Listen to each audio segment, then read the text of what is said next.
BBC প্রবাহে আপনাদের সবাইকে স্বাগত জানাচ্ছি। আমি শারমিন রমা। শুরুতেই দেখে নেব আজ কি থাকছে। বিবিসি প্রবাহে আজ দেখুন, খালেদা জিয়ার চিকিৎসা ঘিরে নানা তৎপরতার সর্বশেষ। উন্নত চিকিৎসার জন্য খালেদা জিয়াকে লন্ডনে নেওয়ার প্রস্তুতি। বাংলাদেশে আসতে পারেন তারেক রহমানের স্ত্রী জোবাইদা রহমান। দেশনেত্রী বেগম খালেদা জিয়াকে আজকে মধ্যরাত্রির পরে অথবা আগামীকালকে সকালের ভিতর ইনশাআল্লাহ আমরা ওনাকে ইউকেতে নিয়ে যাব।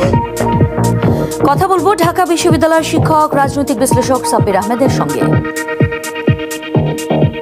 স্বাগত বিবিসি বাংলার টেলিভিশন অনুষ্ঠান বিবিসি প্রবাহে। আমি শারমিন রমা। আজ আরো থাকছে, বাংলাদেশে ভোটকে ঘিরে কেমন চলছে জোটের রাজনীতির তৎপরতা, এবং আওয়ামী লীগ সরকার পতনের পর বহিষ্কৃত না হলেও বিশ্ববিদ্যালয়ের শিক্ষা কার্যক্রম বন্ধ, নিষিদ্ধ ছাত্রলীগ নেতাকর্মীদের।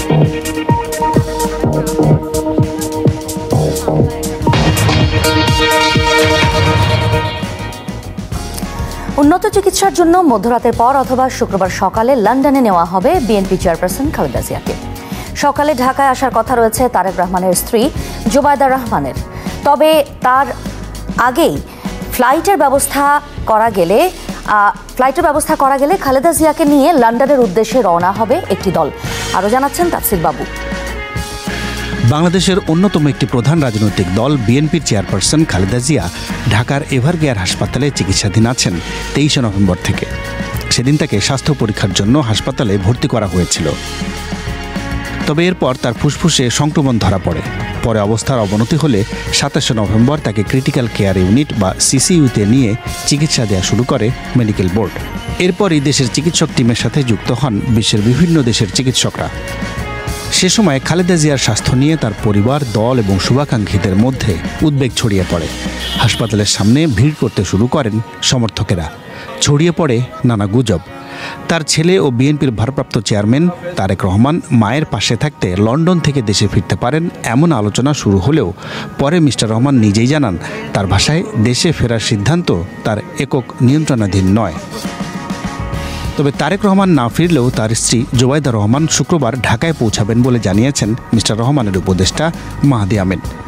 এদিকে খালেদা জিয়ার ব্যক্তিগত চিকিৎসকের পক্ষ থেকে বলা হয়েছে, তাকে যে ওষুধ দেয়া হচ্ছে সেটি তিনি গ্রহণ করতে পারছেন, ফলে এখন তাকে উন্নত চিকিৎসার জন্য লন্ডনে নেওয়া হবে। দেশনেত্রী বেগম খালেদা জিয়াকে আজকে মধ্যরাত্রির পরে অথবা আগামীকালকে সকালের ভিতর ইনশাআল্লাহ আমরা ওনাকে ইউকেতে নিয়ে যাব। ওনার যাওয়ার সময় ওনার সাথে যে বিশেষজ্ঞ চিকিৎসক হিসাবে বেশ কয়েকজন চিকিৎসক এবং দেশের বাইরের 2 জন চিকিৎসক ওনার সাথে থাকবেন। এর আগে বিএনপি চেয়ারপারসন খালেদা জিয়াকে সরকার ভিভিআইপি ঘোষণা করার পরে ঢাকার এভারকেয়ার হাসপাতালে তার নিরাপত্তায় স্পেশাল সিকিউরিটি ফোর্স বা এনএসএফ সদস্যরা কাজ শুরু করেন। প্রধান উপদেষ্টা অধ্যাপক মোহাম্মদ ইউনুসও হাসপাতালে গিয়ে তাকে দেখে আসেন। এই বছরের শুরুতেই জানুয়ারি মাসে খালেদা জিয়া উন্নত চিকিৎসার জন্য লন্ডনে গিয়েছিলেন। সেখানে প্রথমে হাসপাতালে, পরে ছেলে তারেক রহমানের বাসায় থেকে তিনি চিকিৎসা নেন। প্রায় 4 মাস পর গত মে মাসে তিনি দেশে ফিরেছিলেন। বিবিসি প্রবাহে আজ আছেন ঢাকা বিশ্ববিদ্যালয়ের শিক্ষক রাজনৈতিক বিশ্লেষক সাব্বির আহমেদ। আপনাকে ধন্যবাদ বিবিসি প্রবাহে যোগ দেওয়ার জন্য। খালেদা জিয়ার অসুস্থতা ঘিরে আমরা দেখছি নানা ধরনের প্রশ্ন উঠছে, সামনে আসছে অনেক কথাই। তারেক রহমানের ফেরা, তার নিরাপত্তা, তার রাজনৈতিক আশ্রয় যুক্তরাজ্যে, ট্রাভেল পাস ইত্যাদি নানা ইস্যু আলোচিত হচ্ছে, এবং একই সঙ্গে আমরা দেখছি যে গুজবের কিছু ডালপালাও ছড়িয়ে যাচ্ছে। এখন মিসেস জিয়াকে বিদেশে নেওয়ার একটা প্রস্তুতি চলছে। পরিস্থিতি কি আসলে বিএনপি এবং একই সঙ্গে বাংলাদেশের যে রাজনীতি সেটির একটা জটিল সময়কে নির্দেশ করছে? তা তো অবশ্যই। আমরা সকলেই জানি যে বেগম খালেদা জিয়া তিনি বাংলাদেশের একজন আপসীর নেত্রী। বিশেষ করে বাংলাদেশের রাজনীতিতে তো তার যে ভূমিকা, আমরা সেই 90 দশকের শুরু থেকে যেভাবে প্রতিটা জাতীয় জীবনের প্রতিটা মুহূর্তে তিনি যে গুরুত্বপূর্ণ ভূমিকা রেখেছেন, এবং তার এই ভূমিকা ছিল আপসহীন নিঃসন্দেহে। শুধু তাই নয়, তিনি তার যে দলকে একেবারেই একটা ভঙ্গুর অবস্থা থেকে তিনি একটা শক্তিশালী পর্যায়ে নিয়ে এসছেন। এবং এখনও তার যে ক্যারিশমা, সেই ক্যারিশমার উপরে নির্ভর করেই কিন্তু বিএনপির সাংগঠনিক শক্তি অনেকাংশেই পরিচালিত হচ্ছে। তো এইরকম একজন নেতা তিনি যখন অসুস্থ হয়ে গেছেন, নিঃসন্দেহে এই দলটির জন্য কোনো অংশেই এটা নিঃসন্দেহে তাদের যে নৈতিক বল, তাদের সেই নৈতিক বলের জন্য এটা খুব সুখকর নয়। সুতরাং খালেদা জিয়া যদি সুস্থ থাকেন, ভালো থাকেন, তাহলে তিনি যেভাবে বিএনপিকে গিয়ার আপ করতে পারতেন, বিএনপিকে পরিচালিত করতে পারতেন, সেটা তো এই মুহূর্তে সম্ভব হচ্ছে না। বিশেষ করে আপনার অন্যদিকে আমরা দেখতে পাচ্ছি তার ছেলেও মাঠ পর্যায়ে নেই।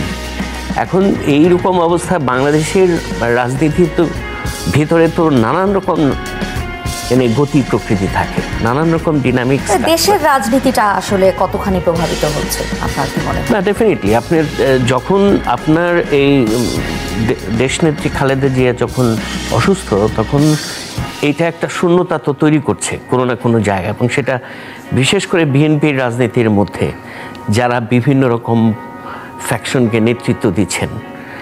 একদল হয়তো চায়, মানে হয়তো আমি জানি না, হয়তো একদল চাচ্ছেন যে এই ইস্যুকে কেন্দ্র করে নির্বাচনকে পিছানো যায় কিনা। আমার এরকম মনে হচ্ছে যে কেউ না কেউ চাচ্ছে। কারা চাচ্ছে আপনার কি মনে হয়? মানে আমার মনে হয় সেটা আমি স্পষ্ট করে বলতে পারবো না, কিন্তু বিভিন্ন পক্ষ মানে তাদের বক্তব্যগুলো যদি আমরা গভীরভাবে বিশ্লেষণ করি, তাহলে আমার কাছে মনে হয় যে এই মানে খালেদা জিয়ার অসুস্থতাকে কেন্দ্র করে সামনের যে নির্বাচন, সেই নির্বাচনটা পিছাক, এটাও যেন কেউ চায়।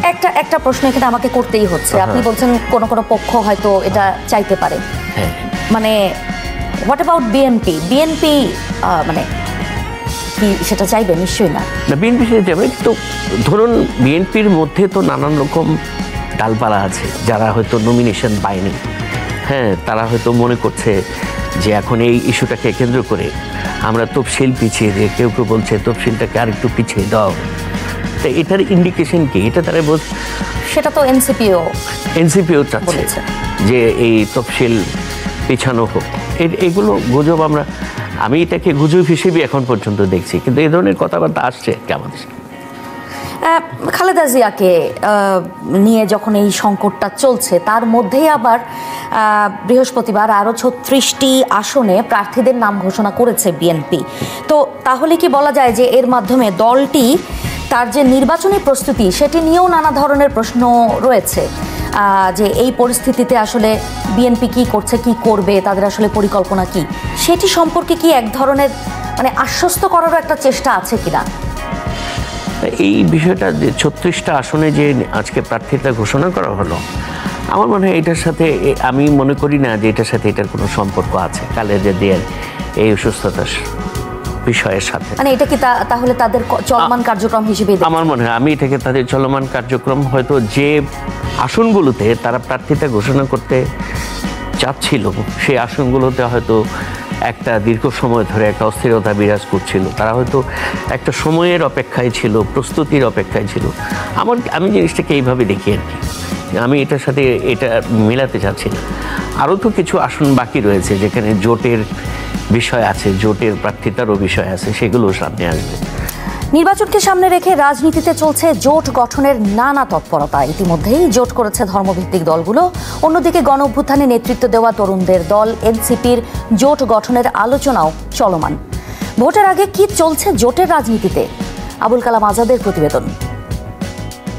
গণ অভ্যুত্থানের পর বাংলাদেশে প্রত্যাশিত নির্বাচনটি অনুষ্ঠিত হতে যাচ্ছে আগামী ফেব্রুয়ারি মাসে। এই ডিসেম্বরের দ্বিতীয় সপ্তাহেই নির্বাচন কমিশন তার তফসিল ঘোষণা করতে যাচ্ছে। এই ভোটকে কেন্দ্র করে বেশ কয়েকটি জোটের আলোচনা চলছে। 24-এর গণ অভ্যুত্থানে নেতৃত্ব দেওয়া তরুণদের গঠিত দল এনসিপি সমমনা কয়েকটি দলের সঙ্গে জোট গঠনে তৎপর হয়েছিল, যদিও এখনও আলোচনার মধ্যে সীমাবদ্ধ এই জোট। এনসিপি বলছে জোটের আলোচনা পুরোটাই কৌশলগত বিষয়। এখানে সমঝোতায় গুরুত্বপূর্ণ হবে জুলাই সনদ বাস্তবায়নের ইস্যু। যে রাজনৈতিক দল জুলাই সনদের প্রতি ইতিবাচক এবং এটার বাস্তবায়নের প্রতি আগ্রহী হবে, তাদের সাথে আমাদের কৌশলগত অ্যালায়েন্স হতে পারে। কারণ এবছর আসলে আগের গতানুগতিক যেভাবে হচ্ছে নির্বাচনী জোট হতো, এবার সেই জোট হওয়ার সম্ভাবনা নেই। কারণ যেহেতু আরপিও সংশোধন করে প্রত্যেক দলকে তার নির্দিষ্ট মার্কায় অংশগ্রহণ করতে হবে, সেই জায়গার থেকে হচ্ছে মূলত আপনার ফলশ্রুতিতে এবার যেটা হবে কৌশলগত অ্যালায়েন্স হবে। এনসিপির সঙ্গে গণ অধিকার পরিষদ এবং আরও কয়েকটি সমমনা দল তৃতীয় জোট হিসেবে আত্মপ্রকাশ করতে চায়।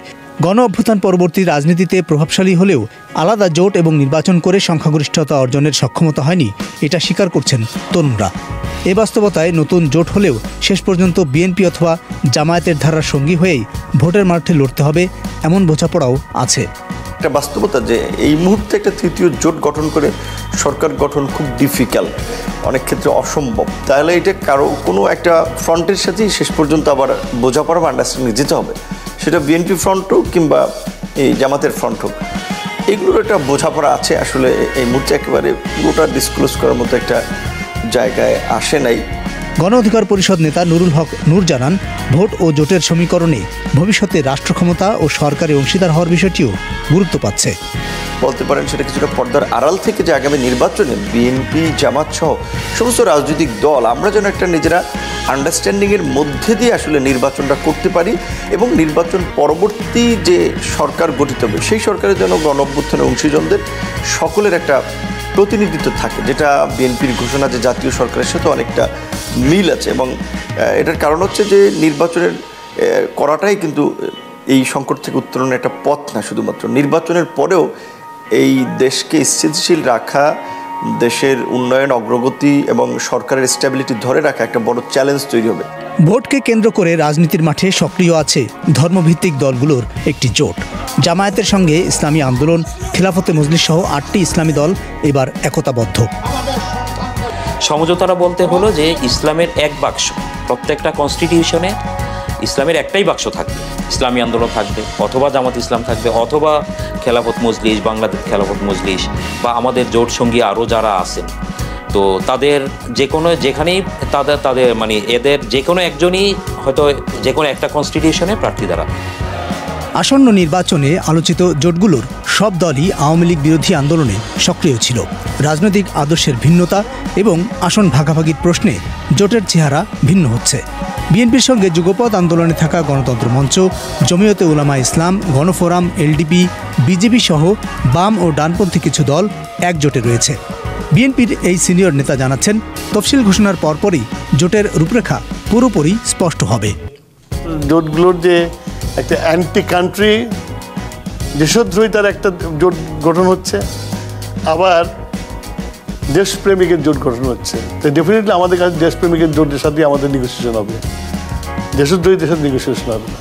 যে জাতীয় সরকার গঠন করবো তাদের নিয়ে, আপার হাউস করবো তাদের নিয়ে, তারপরে ইলেকশন করবো তাদের নিয়ে। তো ওটার উপর কাজ চলছে। আমার মনে হয় যে তফসিল ঘোষণার আগেই আমরা এটা ঘোষণা করে দিতে পারবো। অন্যদিকে বিভক্ত জাতীয় পার্টির একটি অংশ এবং আরও কয়েকটি দল মিলে সম্প্রতি ভিন্ন একটি জোট গঠনের তৎপরতা শুরু করেছে। বিদেশিরা সবাই মানে আমরা যে আলাপ করতে বুঝলাম, সবাই চায় একটা ইনক্লুসিভ নির্বাচন, সব দল অংশগ্রহণের নির্বাচন, যাতে নির্বাচন পর একটা স্টেবল গভর্নমেন্ট হয়। প্রায় 16টি রাজনৈতিক দল, এর মধ্যে 5-6টি রাজনৈতিক দল রেজিস্টার্ড, বাকি রেজিস্টার্ড না। তাদের সাথে আমরা কথা বলেছি, নির্বাচন করি অথবা না করি, হোক বা না হোক, নির্বাচন না করলেও এই জোটটাকে নিয়ে আমরা আগামীতে একটা স্বচ্ছ রাজনৈতিক কর্মসূচি জনগণের সামনে উপস্থাপন করার জন্যই মূলত এই জোটটা আমাদের করার উদ্দেশ্য। বাংলাদেশে সংসদ নির্বাচনে বরাবরই জোটের রাজনীতি দেখা যায়। এবার আওয়ামী লীগ না থাকার সুযোগে অতীতের জোট সঙ্গী জামায়াতের নতুন জোটই হতে যাচ্ছে বিএনপি জোটের প্রধান প্রতিপক্ষ। Abul Kalam Azad, BBC news Bangla. সাব্বির আহমেদ, আমরা এই যে মানে জোটের রাজনীতি নিয়ে যে প্রতিবেদনটি দেখলাম, ভোটের আগে জোটের রাজনীতি মানেই হচ্ছে নানা সমীকরণ, নানা ধরনের হিসেব নিকেশ সেখানে হচ্ছে। তো এরই মধ্যে জামাত সহ ধর্মভিত্তিক দলগুলোর যে একটা জোট, এর মাধ্যমে বাংলাদেশের রাজনীতিতে কি ভিন্ন ধরনের একটা মেরুকরণ বা বলয় সৃষ্টি হতে পারে?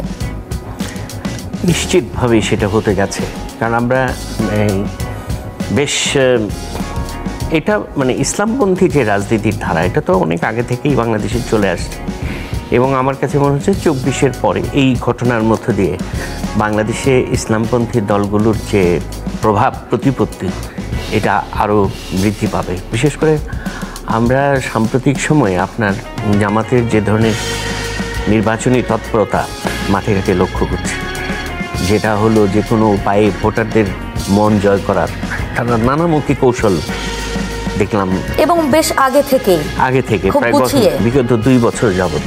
আপনি রাজশাহীর একটা নিউজ দেখছিলাম ওই দিন, যে রাজশাহীতে ভূমিকম্প স্ক্যানার দিয়ে বাড়িগুলো স্ক্যান করছে জামাতের ইঞ্জিনিয়ার।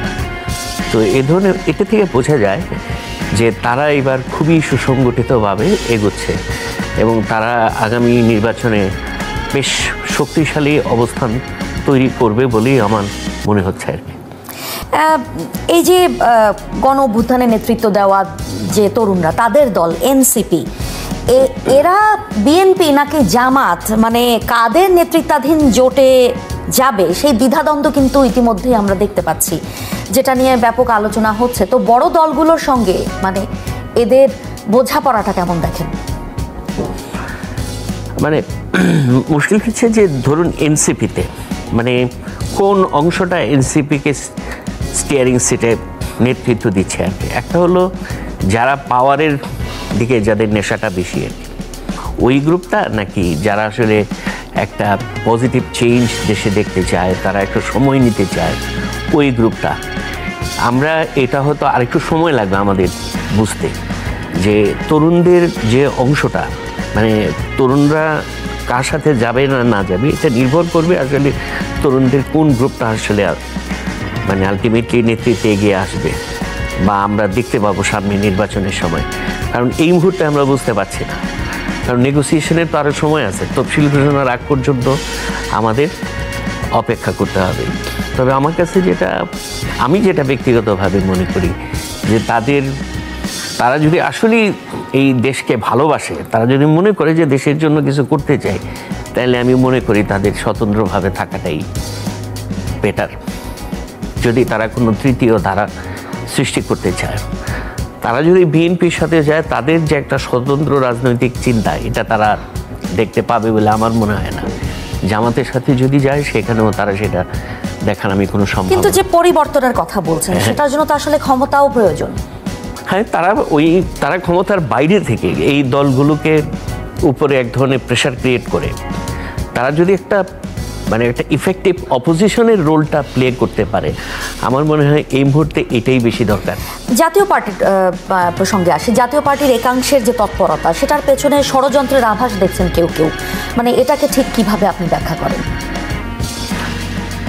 ষড়যন্ত্রের আভাস জানি না, হতেও পারে ষড়যন্ত্র কিনা। তবে যেহেতু আমরা এটা ষড়যন্ত্র কি না, ষড়যন্ত্র হচ্ছে কি না, সেটার তথ্য প্রমাণ তো আর আমাদের হাতে নাই। কিন্তু আমরা দেখতে পাচ্ছি জাতীয় পার্টির এক অংশ এই নির্বাচনকে কেন্দ্র করে তারা অ্যাক্টিভ হবে।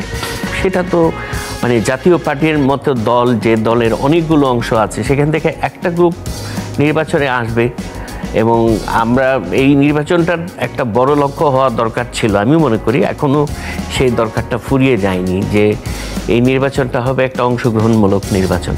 এখন আপনি এটাকে অংশগ্রহণমূলক হিসেবে প্রমাণ করতে হলে যত বেশি সংখ্যক রাজনৈতিক দলকে আপনি আনতে পারবেন নির্বাচনের মাঠে, ততই আপনার জন্য মঙ্গলজনক বলে আমার মনে হয়। আপনাকে অনেক ধন্যবাদ বিবিসি প্রবাহে কথা বলার জন্য। আওয়ামী লীগ সরকার পতনের পর বিশ্ববিদ্যালয়গুলোতে ক্লাস পরীক্ষায় অংশ নিতে পারছেন না বহু শিক্ষার্থী, যারা মূলত নিষিদ্ধ ঘোষিত ছাত্রলীগের নেতাকর্মী। কেউ কেউ আন্দোলনে সাধারণ ছাত্রদের উপর হামলার অভিযোগে বহিষ্কৃত হলেও অনেকের ক্ষেত্রে তদন্ত ঝুলে আছে মাসের পর মাস। তাফসির বাবু জানার চেষ্টা করেছেন কেন এই পরিস্থিতি, পড়াশোনা আদৌ করতে পারবো কিনা। একটি পাবলিক বিশ্ববিদ্যালয়ের ৩য় বর্ষের শিক্ষার্থী, ধরা যাক তার নাম সুমাইয়া খাতুন।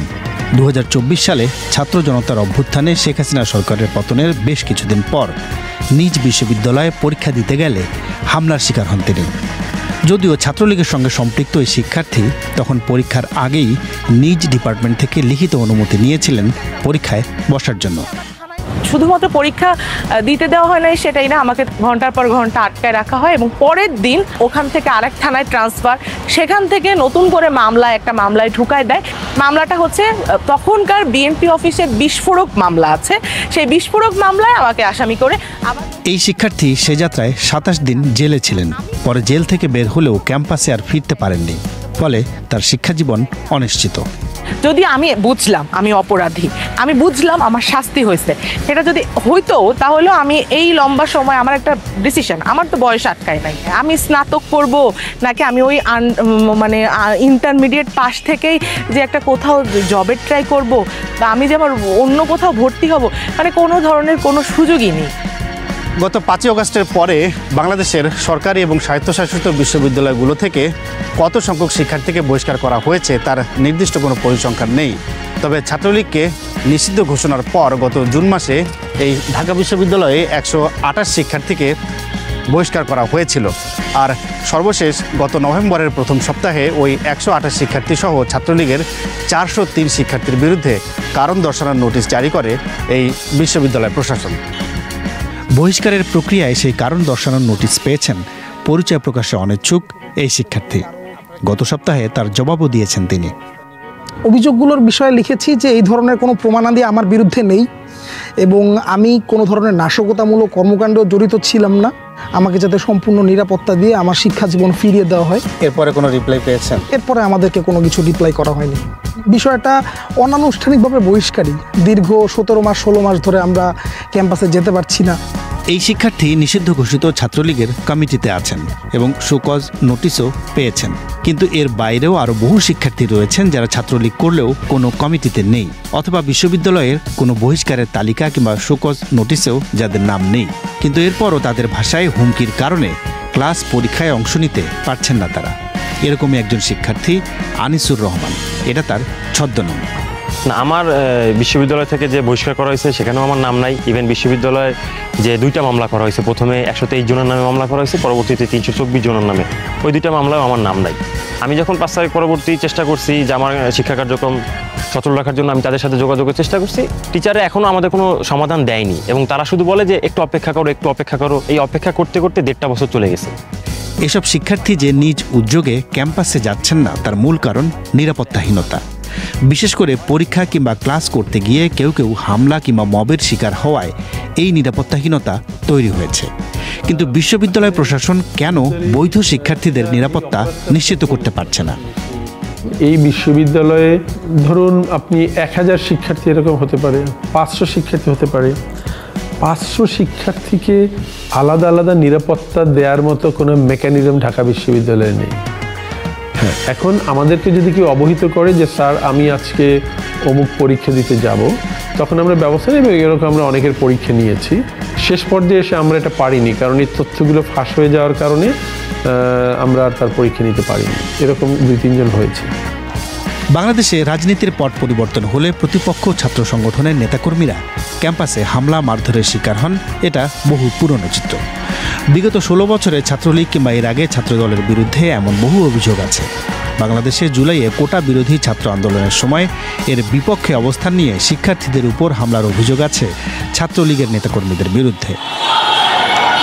কিন্তু সেই ঘটনায় তদন্ত বা আইনি ব্যবস্থা নেওয়া যেমন একটি দিক, আরেকটি দিক হচ্ছে শিক্ষার আইনি অধিকার থেকে যেন কেউ বঞ্চিত না হয় সেটা নিশ্চিত করা। কিন্তু এর ব্যত্যয় ঘটছে বলেই সমালোচনা পাওয়া যাচ্ছে। বিশ্ববিদ্যালয় প্রশাসন কিন্তু আমি দেখেছি প্রথম থেকেই এই শিক্ষার্থীদের নিরাপত্তা নিশ্চিত করার মধ্য দিয়ে তাদের ক্লাস এবং পরীক্ষা নিয়মিত করার বিপরীতে যারা ক্লাস করতে এসেছে, যারা পরীক্ষা দিতে এসেছে তারা এবং তাদের বিরুদ্ধে যখন মব হয়েছে, বিশ্ববিদ্যালয় প্রশাসন কিন্তু তাদেরই কোনো কোনো ক্ষেত্রে পুলিশের হাতে তুলে দিয়েছে। তো আমার কাছে মনে হয়েছে যে এটি একটি প্রশাসনিক দুর্বলতা হতে পারে। সেটি বিশ্ববিদ্যালয়ের প্রশাসনগুলো আগের মতোই তাদের দুর্বল যে কাঠামোর পরিচয় ছিল সেটির একটা পুনরুৎপাদন করছে। কিন্তু এমন পরিস্থিতি কতদিন চলবে সেটা একটা প্রশ্ন। এক্ষেত্রে ঢাকা বিশ্ববিদ্যালয় বলছে ডিসেম্বরের মধ্যেই তারা 403 জন শিক্ষার্থীর তদন্ত শেষ করে কারা অপরাধী সেটা শনাক্ত করতে পারবেন এবং এই তালিকায় পরে আর নতুন কেউ যুক্ত হবে না।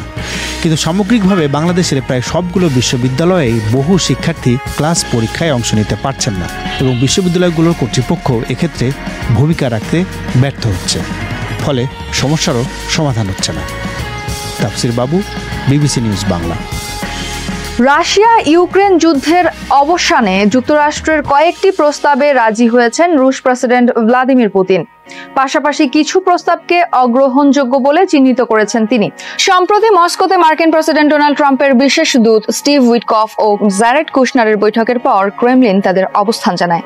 মস্কোর দাবি, শান্তি খোঁজার প্রক্রিয়া এগিয়ে নিতে যুক্তরাষ্ট্রের সঙ্গে যতবার প্রয়োজন ততবারই আলোচনায় বসতে প্রস্তুত রাশিয়া। গত 2 ডিসেম্বর রাশিয়া ইউক্রেন যুদ্ধ বন্ধ এবং শান্তি চুক্তির লক্ষ্যে রুশ প্রেসিডেন্ট ভ্লাদিমির পুতিনের সঙ্গে 5 ঘন্টার বৈঠক করেন মার্কিন প্রেসিডেন্ট ডোনাল্ড ট্রাম্পের বিশেষ দূত স্টিভ উইটকফ ও জ্যারেড কুশনার। তাদের সঙ্গে আরও ছিলেন রুশ প্রেসিডেন্ট ভ্লাদিমির পুতিনের জ্যেষ্ঠ উপদেষ্টা ইউরি উসাকোভ। তবে দীর্ঘ 5 ঘন্টা আলোচনা করেও এ নিয়ে কোনো আপোষে যেতে পারেননি তারা। বৈঠক শেষে পুতিনের উপদেষ্টা ইউরি উসাকোভ জানিয়েছেন, আলোচনা ভালো ও গঠনমূলক হলেও মূল ইস্যুতে কোনো বড় অগ্রগতি হয়নি। তিনি বলেন, এখন পর্যন্ত আমরা কোনো আপোষে যেতে পারিনি, তবে যুক্তরাষ্ট্র যে সম্ভাব্য সমাধানের প্রস্তাব দিয়েছে তা নিয়ে সামনে আরও আলোচনা হতে পারে। মস্কো ও ওয়াশিংটন দুই পক্ষেরই এখনো অনেক কাজ বাকি। রাশিয়া যুক্তরাষ্ট্রের 5 ঘন্টার দীর্ঘ বৈঠকের পর ক্রেমলিনের মুখপাত্র দিমিত্রি পেসকভকে প্রশ্ন করা হয়েছিল, পুতিন কি যুক্তরাষ্ট্রের প্রস্তাবগুলো প্রত্যাখ্যান করেছেন? জবাবে পেসকভ বলেন, না, ঠিক তা নয়। প্রথমবার সরাসরি মতবিনিময় হয়েছে, কিছু প্রস্তাব গ্রহণ করা হয়েছে, কিছু আবার গ্রহণযোগ্য নয় বলে চিহ্নিত হয়েছে। এটি পুরোপুরি স্বাভাবিক প্রক্রিয়া। তিনি আরো বলেন, ট্রাম্পের উদ্যোগের জন্য রাশিয়া কৃতজ্ঞ, তবে আলোচনা নিয়ে নিয়মিত মন্তব্য করা ঠিক হবে না। অতিরিক্ত প্রচার আলোচনাকে ফলপ্রসূ করতে পারে না। বর্তমানে বিশেষজ্ঞ পর্যায়ে কাজ চলছে, যা ভবিষ্যতে উচ্চ পর্যায়ের বৈঠকের ভিত্তি তৈরি করবে। গত নভেম্বর মাসে যুক্তরাষ্ট্রের 28 দফা খসড়া শান্তি প্রস্তাব ফাঁস হওয়ার পর ইউক্রেন ও ইউরোপীয় দেশগুলো উদ্বেগ প্রকাশ করে। তাদের অভিযোগ, এই প্রস্তাবের বেশিরভাগই রাশিয়ার পক্ষে। পরে ইউরোপীয় দেশগুলো নিজেদের পাল্টা প্রস্তাব দেয়। এই খসড়ায় স্পষ্টভাবে উল্লেখ আছে, শান্তি চুক্তি হলে দোনেৎস্ক ও লুহান্স্ক সহ পুরো দনবাস রাশিয়ার নিয়ন্ত্রণে যাবে। এই দুটি অঞ্চল রক্ষায় হাজার হাজার ইউক্রেনীয় সেনা প্রাণ হারিয়েছেন। তাই ইউক্রেন কোনোভাবেই তাদের ভূখণ্ড ছাড়তে রাজি নয়। সম্প্রতি জেনেভায় আলোচনার পর যুক্তরাষ্ট্র ও ইউক্রেন জানায়, তারা যুদ্ধ শেষ করার জন্য হালনাগাদ শান্তি কাঠামো তৈরি করেছে। তারা প্রাথমিক প্রস্তাবগুলোকে 4 ভাগে ভাগ করেছে বলে জানা যায়, তবে এই নথির নির্দিষ্ট কোনো বিবরণ এখনো প্রকাশ করা হয়নি। পুতিন এরই মধ্যে অভিযোগ করে বলেন, ইউরোপীয় দেশগুলো এমন প্রস্তাব দিচ্ছে যা রাশিয়ার কাছে সম্পূর্ণ অগ্রহণযোগ্য এবং শান্তি আলোচনা ব্যাহত করার উদ্দেশ্যেই করা হয়েছে। তারা যদি যুদ্ধ চায় তাহলে আমরা যুদ্ধের জন্য প্রস্তুত। পুতিনের উপদেষ্টা ইউরি উসাকভ বলেন, রাশিয়া প্রথমে 27 দফা প্রস্তাব পেয়েছিল, পরে আরো 4টি নথি যোগ হয়েছে। এই সবগুলো বিষয়ে উইটকফের সঙ্গে আলোচনায় এসেছে। মস্কোতে রাশিয়া যুক্তরাষ্ট্রের বৈঠকের পরদিন 3 ডিসেম্বর ট্রাম্প এই বিষয়ে মন্তব্য করেন। তিনি বলেন, আমার সাথে বৈঠকের রাতেই কুশনার ও উইটকফের সঙ্গে কথা হয়েছে। পুতিনের সঙ্গে আমাদের যথেষ্ট ভালো একটি বৈঠক হয়েছে, তবে ফল কি হবে তা এখনই বলা যায় না, কারণ সমঝোতার বিষয়ে দুই পক্ষকেই রাজি হতে হবে। উইটকফ ও কুশনার পুতিনের শান্তি চাবার কোনো ইঙ্গিত পেয়েছেন কিনা এমন প্রশ্নে ট্রাম্প বলেন, তাদের মনে হয়েছে পুতিন যুদ্ধ শেষ করতে চান। যুক্তরাষ্ট্রের 28 দফা প্রস্তাব নিয়ে মস্কো ও কিয়েভের মধ্যে 2টি বড় মতভেদ এখনো সমাধান হয়নি। প্রথমটি রুশ বাহিনীর দখলে থাকা ইউক্রেনীয় ভূখণ্ডের ভবিষ্যৎ, দ্বিতীয়টি যুদ্ধ পরবর্তী সময়ে ইউক্রেনের নিরাপত্তা নিশ্চয়তার ব্যবস্থা। ইউক্রেন ও ইউরোপীয় দেশগুলোর অবস্থান, ভবিষ্যতে রাশিয়াকে ঠেকাতে সবচেয়ে কার্যকর উপায় হলো ইউক্রেনকে ন্যাটো সদস্যপদ দেওয়া। কিন্তু রাশিয়া এই প্রস্তাবের তীব্র বিরোধিতা করছে। ট্রাম্পও একাধিকবার ইঙ্গিত দিয়েছেন তিনি ইউক্রেনকে ন্যাটোতে নেওয়ার পক্ষপাতী নন। এদিকে ক্রেমলিন জানিয়েছেন, ন্যাটোতে ইউক্রেনের সম্ভাব্য সদস্যপদ মস্কো ওয়াশিংটন বৈঠকের অন্যতম প্রধান প্রশ্ন ছিল। পাশাপাশি পেসকভ স্পষ্ট করে বলেছেন, চুক্তির পথ যত কঠিনই হোক, প্রয়োজন হলে রাশিয়া যুক্তরাষ্ট্রের সঙ্গে আরো বহু দফা আলোচনায় বসতে প্রস্তুত। এছাড়া ক্রেমলিন আরো জানিয়েছে, তারা দনবাস ইস্যু বাইরে রেখে কোনো চুক্তি করবে না। পুতিন হুঁশিয়ারি দিয়ে বলেন, ইউক্রেন যদি আলোচনার মাধ্যমে ভূখণ্ড তুলে দেয় তাহলে ভালো, নয়তো শক্তি প্রয়োগ করে দোনেৎস্ক ও লুহান্স্ক সহ পুরো দনবাস নিজেদের নিয়ন্ত্রণে নেওয়া হবে। মস্কোতে ব্যর্থ আলোচনার পর 4 ডিসেম্বর ইউক্রেনের সঙ্গে আলোচনায় বসবেন মার্কিন প্রতিনিধি উইটকফ। মায়ামিতে অনুষ্ঠেয় এ বৈঠকে কিয়েভের পক্ষ থেকে উপস্থিত থাকবেন ইউক্রেনের জাতীয় নিরাপত্তা পরিষদের প্রধান রুস্তেম উমেরভ। ইউক্রেনের প্রেসিডেন্ট ভলোদিমির জেলেনস্কি ইতোমধ্যে বলেছেন, কয়েকদিনের মধ্যেই আরেক দফা যুক্তরাষ্ট্র ও ইউক্রেনের মধ্যে আলোচনা হবে। তিনি বলেন, এই মুহূর্তে অনেকেই মনে করেন যুদ্ধ শেষ করার বাস্তব সুযোগ তৈরি হয়েছে, তবে রাশিয়ার ওপর চাপ বজায় রেখেই আলোচনা করতে হবে। সবাইকে শুভকামনা জানিয়ে আমি শারমিন রমাজ এখানেই বিদায় নিচ্ছি। ভালো থাকবেন।